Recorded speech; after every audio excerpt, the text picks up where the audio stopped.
What up, my beautiful African family? This is your man Tej Wilson with African Diaspora News, and we got to talk about Trump and his ego right now. We got to talk about Trump and his administration's efforts to erase Black folks from any visible space in public life. We can talk about him taking down exhibits in the Smithsonian. We can talk about the rollback of DEI programs and things that are meant to include Black folks. We can talk about the erasure of Black history and the punishment of anything labeled CRT. And now we got to talk about him removing both Dr. King's holiday and Juneteenth from the National Park Service's free days. I can't make this up. This is actually the world that we're living in. It appears that not only does he want these holidays and what they represent not remembered in public life, especially if that public life is within the purview of the executive branch of the government, but he wants to make his own birthday a holiday and a free day for these national parks. Talk about a fragile ego, talk about LDE, talk about somebody who cannot stand the fact that he didn't win the Nobel Peace Prize and Dr. King did.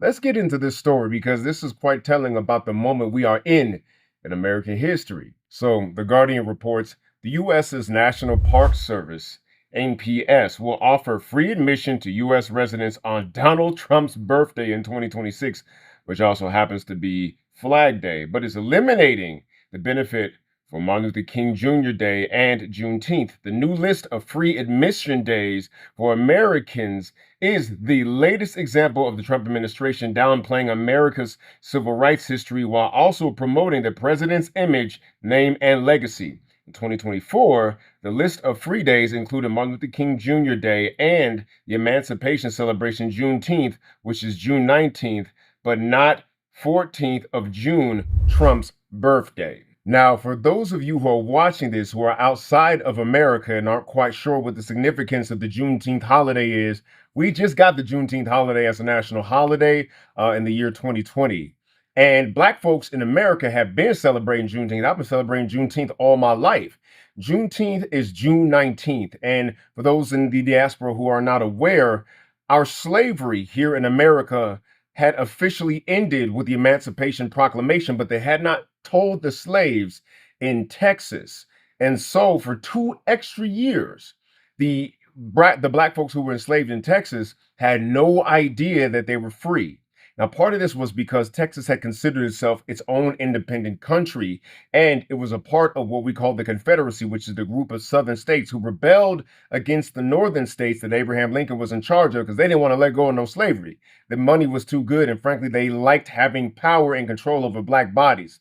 So 2 years after the Emancipation Proclamation was signed on June 19th, 1865, a group of Union soldiers rode into Galveston, Texas, here in the United States, southern United States, to let them know, in fact, not only are these slaves free right now, they've been free. And so Juneteenth had officially marked the day we were fully emancipated, even though there's history to say that slavery in America, of Black bodies specifically, race-based slavery, continued into the 20th century, as far as into 1941. So there's a whole nother history that needs to be talked about, but that's when we celebrate this day of our liberation. It is America's second Independence Day. So if we go back to the article in The Guardian, it says, civil rights leaders voiced opposition to the change after news about it began spreading over the weekend. The raw and rank racism here stinks to high heaven, Cornell William Brooks, a Harvard Kennedy School professor and former president of the NAACP, wrote on social media about the new policy. Christian Brangle, a spokesperson for the National Parks Conservation Association, said that while presidential administrations have tweaked the free days in the past, the elimination of Martin Luther King Jr. Day is particularly concerning. For one, the day has become a popular day of service for community groups that use the free day to perform volunteer projects at parks. So here's what a lot of people don't understand about national parks and its relationship to the Black community. A lot of Black Americans, especially kids, don't really get out of the city that much.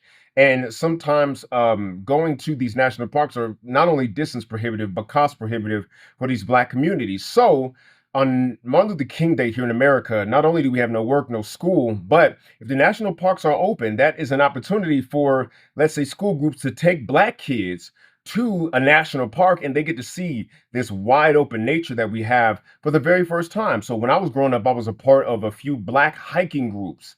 And in Colorado, that's really, really big. And a lot of us kids from my neighborhood, you could see the mountains from the hood, but you rarely ever went there if you weren't part of the right program. So if there's a national park, that's a day that is free, right? And you get to go in and actually explore the wonder of nature and appreciate the National Park Service. So the fact that they are taking this away on that particular day means that there might be Black groups and Black youth who would have gone to these national parks and ain't going to go now.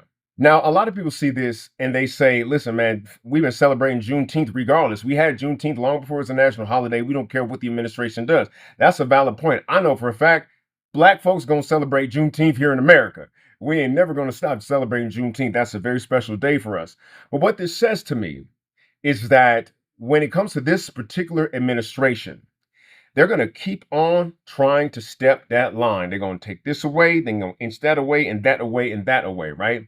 And this speaks to the larger problem with America and any gains, substantive or symbolic, right? Because the holiday is a symbolic game. Like realistically, it's not going to like lift folks out of the like slums of the ghettos and give us reparations for 400 years of oppression. But what these little minuscule steps do is really demonstrate what I've said about the country to begin with. America give it and America take it away.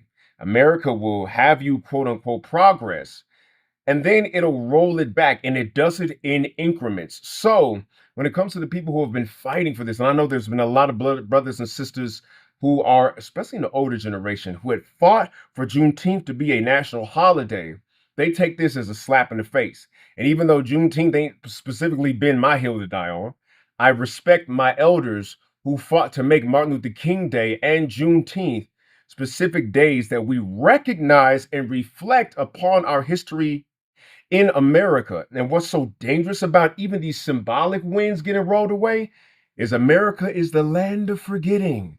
America don't want to remember nothing because America got a horrible history of bloodshed. So at least during these days, paying lip service at least puts it at top of mind. So the fact that they're rolling this back means realistically, they are willfully forgetting our contributions as a people, and that should be upsetting to us. But that's just my thoughts on it. I'd love to hear your thoughts in the comments section.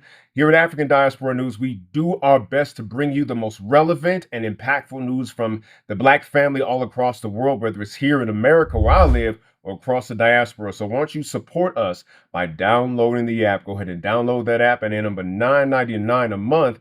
And if you like what I'm saying and how I say, go ahead and follow my personal channel at Theo Cyrus Rising. And I'll see you next time where I saw you this time. This is Tej Wilson with African Diaspora News. Out.